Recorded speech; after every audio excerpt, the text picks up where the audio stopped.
Hello friends, എല്ലാവർക്കും good morning. അപ്പോൾ ഇന്നത്തെ ഒരു സൂപ്പർ ഹിറ്റ് വിശേഷത്തിലേക്ക് എല്ലാവർക്കും സ്വാഗതം.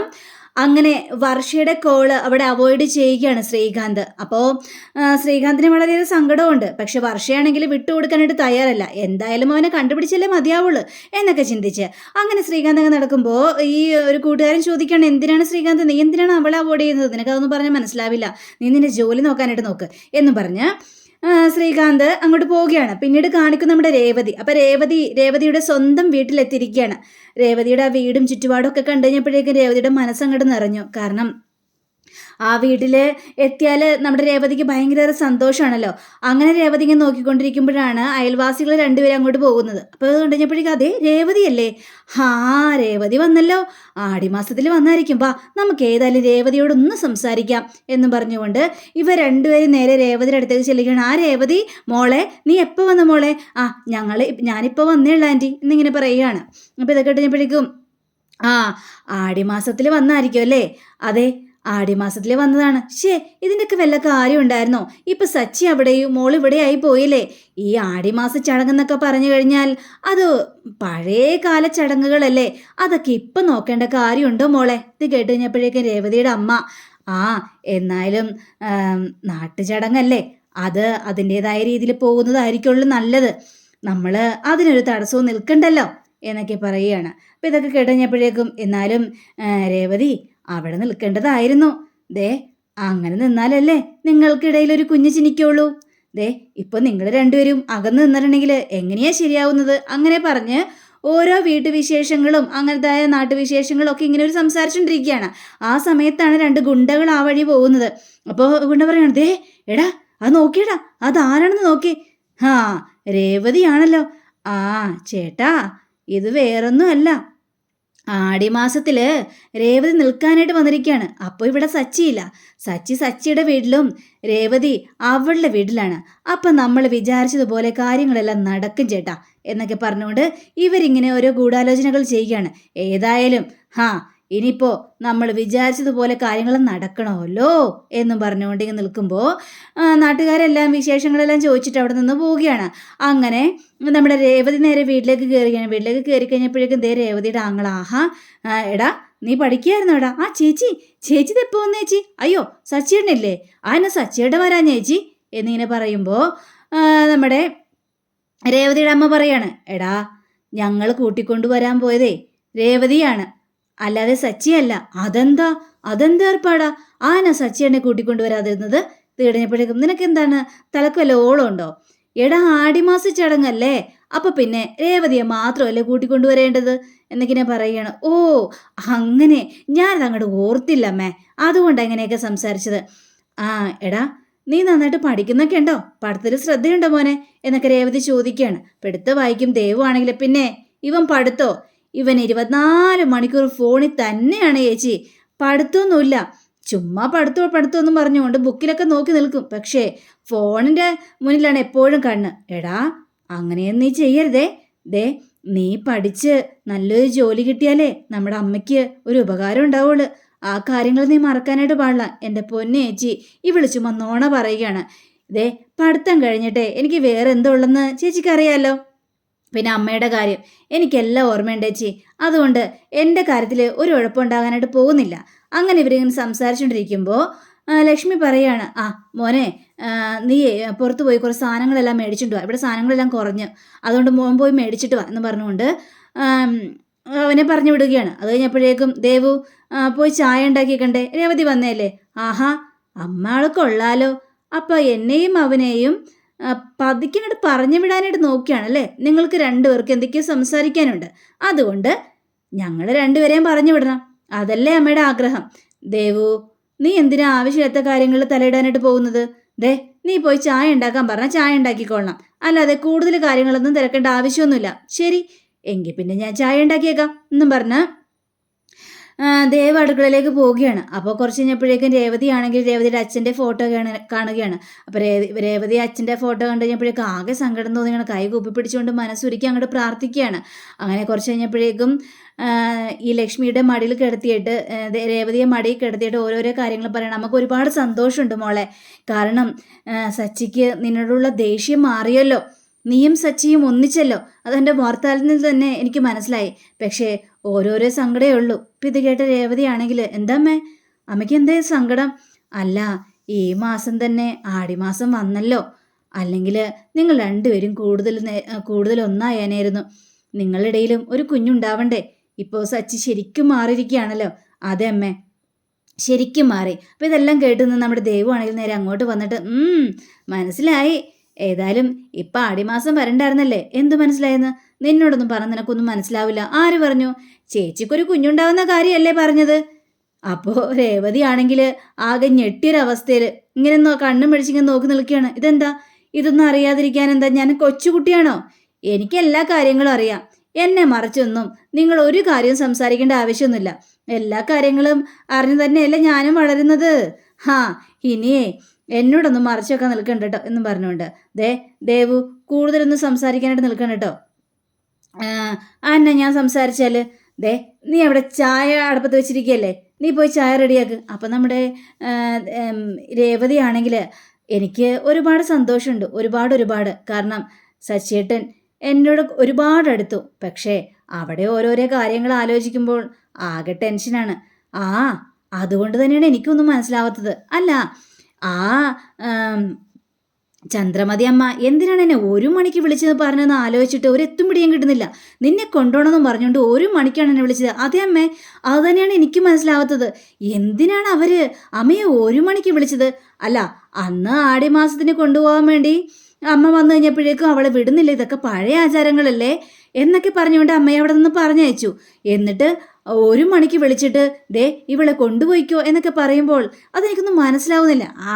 അവരുടെ മനസ്സിൽ എന്തെങ്കിലുമൊക്കെ ഗൂഢാലോചന ഉണ്ടാവുമെന്നേ എന്ന് ദേവ് പറയാണ്. എന്തായാലും അവരെന്നെ കൊണ്ട് കുറേ ജോലികളെല്ലാം ചെയ്ത് തീർപ്പിച്ചിട്ടാണ് അവിടെ നിന്ന് വിട്ടത്. അല്ല ചേച്ചി എന്തിനാ ചേച്ചി ഇങ്ങനെ കിടന്ന് കഷ്ടപ്പെടുന്നത്? ചേച്ചി എന്തിനാ അവർ പറയുന്ന എല്ലാ ജോലികളും ചെയ്യാനായിട്ട് നിൽക്കുന്നത്? അതിൻ്റെ കാര്യമുണ്ട് ചേച്ചി. അവിടെ വേറെ മരുമകളും ഉണ്ടല്ലോ. അപ്പം പിന്നെ ആ മരുമകൾക്ക് ഈ ജോലികളെല്ലാം ചെയ്യാലോ. പിന്നെ ആ മരുമകൾ ചെയ്യാനോ? നന്നായി. എന്നാൽ പിന്നെ ആരും ഒരു ഭക്ഷണവും കഴിക്കില്ല, ബ്യൂട്ടി പാർലറിൽ പോകും, എന്നിട്ട് താമസിച്ചാണ് വരുന്നത്. രാവിലെ എണീക്കുന്നത് 10 മണിക്കാണ്. പിന്നെ എന്ത് ജോലി ചെയ്യാനാണ്? 10 മണിക്കോ? 10 മണിക്കാണ് എണീക്കുന്നത്.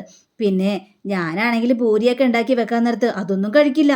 അതൊക്കെ അരിശത്തോടെ മാറ്റി വെക്കുകയും ചെയ്യും. ഓയിലുള്ള കഴിച്ചിട്ടുണ്ടെങ്കിലേ അസുഖങ്ങളുണ്ടാവത്രേ. എൻ്റെ ദൈവമേ, ചേച്ചിയെ സമ്മതിക്കണോടെ ചേച്ചി ആയതുകൊണ്ടാണല്ലോ ഇതെല്ലാം ഉണ്ടാക്കി വെച്ച് കൊടുക്കുന്നത്. അവർക്ക് ഇഷ്ടമുണ്ടെങ്കിൽ അവർ വെച്ച് കഴിക്കട്ടെന്നേ. ചേച്ചി അവരുടെ പിന്നാലെ നടന്ന് എന്താ വേലക്കാരി ആകാൻ നിൽക്കുന്നത്? ചേച്ചി എന്താ വേലക്കാരിയാണെന്നൊക്കെ ഇനി ചോദിക്കുകയാണ്. അപ്പം ഇത് കേട്ട ലക്ഷ്മിയാണെങ്കിൽ മോളെ, അവർ പണക്കാരല്ലേ, അതുകൊണ്ടല്ലേ അങ്ങനെയൊക്കെ കിടന്ന് പെരുമാറുന്നത്. പിന്നെ ഇത് പണക്കാരല്ലമ്മേ, അഹങ്കാരത്തിൻ്റെ കൊമ്പ് മുളച്ചതിൻ്റെ ഇതാണ് ഈ കിടന്ന് കാണിച്ചു കൂട്ടുന്നത്, അല്ലാതെ പണക്കാരായത് കൊണ്ടല്ല. എന്തായാലും നമ്മൾ അതിനനുസരിച്ച് നിന്ന് പോയിട്ടുണ്ടെങ്കിൽ യാതൊരു പ്രശ്നവുമില്ലല്ലോ. പിന്നെ രേവതി വേറെ ആരുടെയും കാര്യം നോക്കേണ്ട ആവശ്യമൊന്നുമില്ല. സച്ചി ഉണ്ടല്ലോ, അവിടെ എന്തൊക്കെ പ്രശ്നം ഉണ്ടെങ്കിലും ഇപ്പോൾ രേവതിയെ ചേർത്ത് പിടിക്കാനായിട്ട് സച്ചി ഉണ്ട്. അത് മാത്രം നമുക്ക് ചിന്തിച്ചാൽ മതിയല്ലോ, വേറൊന്നിനെയും കുറിച്ച് ചിന്തിക്കണ്ടല്ലോ. അതെ അമ്മേ, അത് തന്നെയാണ് ഇപ്പം എൻ്റെ വലിയ ആശ്വാസം. അദ്ദേഹം എൻ്റെ കൂടെ തന്നെയുണ്ട്, എന്നെ ചേർത്ത് പിടിക്കാനും എന്നെ ആശ്വാസവാക്കുകൊണ്ട് മൂടാനും ഒക്കെ അദ്ദേഹം കൂടെ തന്നെയുണ്ട്. അതുകൊണ്ട് എനിക്കിപ്പോൾ ഒന്നിനും ഭയമില്ല അമ്മേ എന്ന് പറഞ്ഞുകൊണ്ട് രേവതി ആ സന്തോഷം ഇങ്ങനെ പറയുകയാണ്. അപ്പം എല്ലാവർക്കും ഒരുപാട് സന്തോഷം തോന്നുകയാണ്. പിന്നീട് കാണിക്കുന്ന നമ്മുടെ ശ്രുതിയാണ്. അപ്പം ശ്രുതിയാണെങ്കിൽ ഫോൺ വിളിച്ചുകൊണ്ടിരിക്കുന്ന സമയത്ത് അങ്ങോട്ടേക്ക് ചന്ദ്രമതി വന്നിട്ട് മോളെ ശ്രുതി എന്ന് പറഞ്ഞ് വിളിക്കുകയാണ്. 1 മിനിറ്റ്. അങ്ങനെ ആ ശ്രുതി ആ ഫോൺ അങ്ങോട്ട് കട്ടാക്കിയാണ്. അങ്ങനെ ഉപ്പും മുളക് എടുത്തിട്ട് ഇങ്ങനെ ഒഴിയാണ്. അപ്പോൾ ശ്രുതി ചോദിക്കണം, എന്തിനാ ആൻറ്റി ഇപ്പം ഈ ഒഴിച്ചിട്ട്? മിണ്ടല്ലേ എന്ന് പറഞ്ഞുകൊണ്ട് ഒഴിഞ്ഞങ്ങോട്ട് കഴിഞ്ഞ് 2 തുപ്പും തുപ്പിയതിന് ശേഷം ദൃഷ്ടിദോഷം അതൊക്കെ മാറണം. രേവതിയുടെ അമ്മ വന്നതല്ലേ, അവരെ കണ്ണ് വെച്ചിട്ടുണ്ടാകും. അവളുടെ കണ്ണ് ശരിക്കും ഫലിക്കും. മോൾക്ക് വല്ല അസുഖവും വരും, പിന്നെ മോള് കിടപ്പിലാകും. അതൊക്കെയാണ് അവളുടെയൊക്കെ ആഗ്രഹേ. അതൊന്നും നടത്തി കൊടുക്കാനായിട്ട് പാടില്ലല്ലോ. അതുകൊണ്ടാണ് ഈ ദൃഷ്ടിദോഷങ്ങളെല്ലാം കഴിയാൻ വേണ്ടി അവളുടെ വായിൽ നിന്ന് ഓരോ വർത്തമാനങ്ങൾ വന്നത് കേട്ടില്ലേ? ഇത് കേട്ട ശ്രുതിയാണെങ്കിൽ അത് ശരിയാണ്, രേവതിയുടെ അമ്മയ്ക്ക് ഇച്ചിരി അഹങ്കാരം കൂടുതലാണ്. ചോദിക്കേണ്ടതും ചോദിക്കാൻ പാടില്ലാത്തതൊക്കെ ഇങ്ങനെ ചോദിക്കും. ചുമ്മാ ഇങ്ങനെ ഓരോരോ കാര്യങ്ങളില്ല. എനിക്കതൊക്കെ കേൾക്കുമ്പോൾ വല്ലാത്ത ഇറിറ്റേഷനാണ്. അതേ മോളെ, എനിക്ക് ആ മെനക്കെട്ട സാധനങ്ങൾ ഈ വീട്ടിലേക്ക് വരുന്നത് പോലും ഇഷ്ടമല്ല. അതുകൊണ്ടാ പറഞ്ഞത് അവർ വരുമ്പോൾ മോള് ദേ ഇവിടെ നിൽക്കണ്ടായെന്ന് ഞാൻ പറഞ്ഞത്. നേരെ അകത്തേക്ക് കയറിപ്പോവാനൊക്കെ പറഞ്ഞത്. ദേ ഇപ്പം കാര്യങ്ങളെല്ലാം മനസ്സിലായില്ലേ? ആ മനസ്സിലായി. ഏതായാലും പിന്നെ രേവതി പോയട്ടോ. ഞാൻ രേവതിയെ മനഃപൂർവ്വം പറഞ്ഞയച്ചാണ്. എന്തിന്? എന്തിനാന്നോ? രേവതിയും സച്ചിയും ഒന്നിക്കാനായിട്ട് പാടില്ല. അങ്ങനെ അവളുടെ കുഞ്ഞ് ഇവിടെ ആദ്യം ജനിക്കണ്ട. നിന്റെയും സുധിയുടെയും കുഞ്ഞ് വേണം ഇവിടെ ജനിക്കാനായിട്ട് ആദ്യം. അതുകൊണ്ടാണല്ലോ ഞാൻ രേവതിയെ പറഞ്ഞു വിട്ടത്. ഇപ്പൊ രേവതിയും സച്ചിയും ഭയങ്കര ഒന്നല്ലേ? അപ്പൊ പിന്നെ അവരെ പറഞ്ഞു വിടാതിരിക്കാനായിട്ട് പറ്റില്ലല്ലോ മോളെ. ഇനി എങ്ങനെയെങ്കിലും സുധിയെ കയ്യിലെടുത്തോളണം. എന്നിട്ട് നിങ്ങൾ രണ്ടുപേരും ഒന്നാകണം. നിങ്ങളുടെ കുഞ്ഞ് വേണം ഇവിടെ ആദ്യം ജനിക്കാനായിട്ട്. മനസ്സിലായില്ലേ എന്നും പറഞ്ഞിട്ട് നമ്മുടെ ശ്രുതിയാണെങ്കിൽ എന്നൊക്കെ പറഞ്ഞുകൊണ്ട് ചിരിച്ചുകൊണ്ട് നിൽക്കുകയാണ്. അതും പറഞ്ഞുകൊണ്ട് ചന്ദ്രമതി അവിടെ നിന്ന് പോവുകയും ചെയ്യാണ്. കുറച്ച് കഴിഞ്ഞപ്പോഴേക്കും വർഷയെ കാണിക്കുകയാണ്. അപ്പോൾ വർഷയാണെങ്കിൽ ആ ഹോട്ടലിലേക്ക് വന്നിരിക്കുകയാണ്. ശ്രീകാന്തിനെ കണ്ടിട്ടേ പോകുള്ളൂ എന്നൊക്കെ ചിന്തിച്ചുകൊണ്ട്. അങ്ങനെ വർഷ ഭയങ്കര ദേഷ്യത്തോടു കൂടി തന്നെ നേരെ ഹോട്ടലിലേക്ക് കയറി വരികയാണ്. അപ്പോഴാണ് ശ്രീകാന്ത് നേരെ പുറത്തേക്ക് ഇറങ്ങി വരുന്നത്. അപ്പോൾ വർഷയെ കണ്ട ഉടനെ തന്നെ ശ്രീകാന്ത് ഓടി അവിടെ നിന്ന് വെച്ചാൽ വെയിറ്ററിനോട് പറയണേ, എടാ വർഷ വന്നിട്ടുണ്ടാ, എന്നെ ചോദിച്ചു കഴിഞ്ഞിട്ട് ഞാൻ ഇവിടെ ഇല്ലെന്ന് പറഞ്ഞാൽ മാത്രം മതി. എടാ നീ സംസാരിക്കുക, ഒന്നും മിണ്ടാതിരിക്കടാ, ഞാൻ ഒന്ന് പോയി ഒളിക്കട്ടെ എന്നും പറഞ്ഞുകൊണ്ട് ശ്രീകാന്ത് നേരെ ഹോട്ടലിലേക്ക് കയറി റൂമിലേക്ക് ഒളിച്ചിങ്ങനെ നിൽക്കുകയാണ്. അപ്പോൾ വർഷ വന്നിട്ട് അതെ ശ്രീകാന്ത് ഇല്ല ഇവിടെ? അയ്യോ ഇല്ലല്ലോ. ശ്രീകാന്ത് വീട്ടിലോട്ട് പോയി. വീട്ടിലോട്ട് പോയോ? അതെന്താ അവൻ വീട്ടിലേക്ക് പോയത്? അതൊന്നും അറിയില്ല. അവനെന്തോ അത്യാവശ്യം ഉണ്ടെന്നും പറഞ്ഞുകൊണ്ട് വീട്ടിലേക്ക് ഓടിപ്പോകുന്നത് കണ്ടോ? അയ്യോ അത് വല്ലാത്തൊരവസ്ഥയായല്ലോ. നിങ്ങൾ നുണ പറയല്ലേ? ശ്രീകാന്ത് ഇവിടെ ഇല്ലേ? ഇല്ലെന്നേ. ഞാൻ എന്തിനാ നുണ പറയുന്നത്? ശ്രീകാന്ത് ഇവിടെ ഇല്ല. ശ്രീകാന്ത് പോയി. ശരി എങ്കിൽ പിന്നെ ഞാൻ വിളിച്ചു നോക്കട്ടെ എന്ന് പറഞ്ഞുകൊണ്ട് വർഷ ഫോണിലേക്ക് വിളിക്കുകയാണ്. അപ്പോൾ ശ്രീകാന്ത് ഞെട്ടിപ്പോയി. ദൈവം എൻ്റെ ഫോണിനെ അടിക്കുമോ എന്നൊക്കെ വിചാരിച്ചുകൊണ്ട്. പക്ഷേ ശ്രീകാന്തിൻ്റെ ഫോണ് നേരെ നമ്മുടെ ഓണറിൻ്റെ മുന്നിലായിരുന്നു വെച്ചത്. അതായത് ആ ക്യാഷ് കൊടുക്കുന്ന ആ കൗണ്ടറിലായിരുന്നു വെച്ചത്. അപ്പോൾ അവിടെ കിടന്ന് ബെല്ലടിക്കുകയാണ്. അപ്പോൾ വർഷ അങ്ങോട്ട് അത് കണ്ടു കഴിഞ്ഞപ്പോഴേക്കും അങ്ങോട്ട് ചെന്ന് നമ്മുടെ ശ്രീകാന്തിനെ ഫോൺ നോക്കിയാണ്. എന്നിട്ട് ശ്രീകാന്ത് ഇവിടെ ഇല്ലെന്ന് പറഞ്ഞല്ലേ നിങ്ങൾ? അയ്യോ ശ്രീകാന്ത് ഇവിടെ ഇല്ല, അസത്യോ. പക്ഷേ ശ്രീകാന്ത് ഫോൺ എടുക്കാൻ മറന്നു. ശ്രീകാന്ത് അത് കുറച്ച് കഴിഞ്ഞ് വന്ന് എടുത്തോളും. ശരി വേണ്ട, കുറച്ച് കഴിഞ്ഞിട്ട് ഇവിടെ വന്ന് എടുക്കേണ്ട ആവശ്യമില്ല. ഞാൻ ഏതായാലും പോയി ഈ ഫോൺ കൊണ്ട് കൊടുത്തോളാം. അപ്പോൾ നമ്മുടെ ശ്രീകാന്തിനാകെ ടെൻഷനായി. അപ്പോൾ ഈ വെയിറ്റർ ആണെങ്കിൽ നേരെ അങ്ങോട്ട് ഈ വർഷം എടുത്ത് ചെന്ന്, വർഷം അവിടെ നിന്നേ, ആ ഫോൺ ഇങ്ങോട്ട് താ, ഞങ്ങൾ കൊടുത്തോളാന്ന്. വേണ്ടെന്നേ, അവൻ്റെ വീട്ടിലല്ലേ, അവൻ്റെ വീട്ടിൽ പോയി ഞാൻ കൊടുത്തോളാം ഈ ഫോണ്, എന്താ അത് പോരെ എന്ന് ചോദിക്കുകയാണ്. ഈ വർഷ ആ ഫോണും കൊണ്ട് പുറത്തേക്ക് ഓടുകയാണ്. ശ്രീകാന്ത് ആണെങ്കിൽ വർഷയെ നിൽക്കുക, എൻ്റെ ഫോൺ അവിടെ കൊണ്ടുപോകുന്നു, എൻ്റെ ഫോൺ തരാൻ. അങ്ങനെ വർഷയുടെ പിന്നാലെ ഓടി ചെല്ലുകയാണ്. പക്ഷേ വർഷ നിൽക്കാനായിട്ട് തയ്യാറാവുന്നുമില്ല. വർഷ കണ്ടു, ശ്രീകാന്തിനെ കാണുകയും ചെയ്തു. പക്ഷെ മൈൻഡ് ചെയ്ത് വർഷ വിട്ടടിച്ചങ്ങോട്ട് പോവുകയാണ്. പിന്നീട് കാണിക്കുന്നത് നമ്മുടെ രവിയാണ്. രവിയാണെങ്കിൽ ആ ഹാളിൽ കിടന്ന് നല്ല ഉറക്കം. അപ്പോഴാണ് നമ്മുടെ ഈ സച്ചി അങ്ങോട്ട് കയറി വരുന്ന. അയ്യോ അച്ഛനെന്താ ഇവിടെ കിടന്നുറങ്ങുന്നത്? വേണ്ട, അച്ഛനെ വിളിക്കണ്ട, പാവം കിടന്ന് ഉറങ്ങിക്കോട്ടെ എന്നൊക്കെ ചിന്തിച്ച് സച്ചി നേരെ ആ ടേബിളിൻ്റെ പുറത്ത് നിന്നേച്ച് എന്തൊക്കെയോ സാധനങ്ങൾ കഴിച്ചു നോക്കിയാണ്. അയ്യേ എന്തിനു കൊള്ള ഇത്, ചേ എന്ന് പറഞ്ഞുകൊണ്ട് തുപ്പിക്കളയുകയും ചെയ്യാണ്. എന്തിനു കൊള്ള, രേവതി രേവതി എന്ന് പറഞ്ഞിട്ട് വിളിക്കുകയാണ്. രേവതി അവിടെ ഇല്ലാത്തുള്ള കാര്യം മറന്നുപോയി നമ്മുടെ സച്ചി. അപ്പോൾ രവി ചോദിക്കണം, എടാ നീ ആരെ വിളിക്കുന്ന? രേവതിയോ? രേവതി ഇവിടെ ഇല്ലെന്ന് നിനക്ക് അറിയാൻ പാടില്ലേ? ഞാനതാകെ മറന്നുപോയി അച്ഛാ, രേവതി ഇവിടെ ഇല്ലാത്ത കാര്യം. അച്ഛാ ഇവിടെ ആരാ അച്ഛാ ഭക്ഷണം ഉണ്ടാക്കി വെച്ചത്? അത് നിന്റെ അമ്മ, അല്ലാതെ ആരാ ഉണ്ടാക്കി വെച്ചത്? അയ്യോ വായ വെക്കാൻ കൊള്ളില്ല. എന്താടാ സച്ചി, രേവതി വരുന്നതിന് മുമ്പ് തന്നെ നീ നിന്റെ അമ്മ ഉണ്ടാക്കിയ ഭക്ഷണമല്ലേ കഴിച്ചോണ്ടിരുന്ന വെച്ചത്? ഇപ്പം എന്താ നിനക്കത് ഇറങ്ങാത്തത്? അതെന്താ സച്ചി എന്നൊക്കെ എനിക്ക് ചോദിച്ചപ്പോഴേ, അയ്യോ ഇറങ്ങുന്നില്ല, അതൊക്കെ ശരി തന്നെയാണ്, പക്ഷേ എനിക്കതങ്ങോട്ട് ഇഷ്ടപ്പെടുന്നില്ല. നിനക്കിനിയിപ്പോൾ ഇഷ്ടപ്പെടില്ലല്ലോ ഇതൊന്നും. അപ്പോഴാണ് വരുന്നു നമ്മുടെ ഈ ശ്രുതിയും കൂടി ഇറങ്ങി വരിക ഭയങ്കര സന്തോഷത്തോടു കൂടി തന്നെ. അപ്പോൾ ശ്രുതിയെ കണ്ടു കഴിഞ്ഞപ്പോഴേക്കും ഇവർ പോയില്ലേ എന്ന് ചോദിക്കുകയാണ്.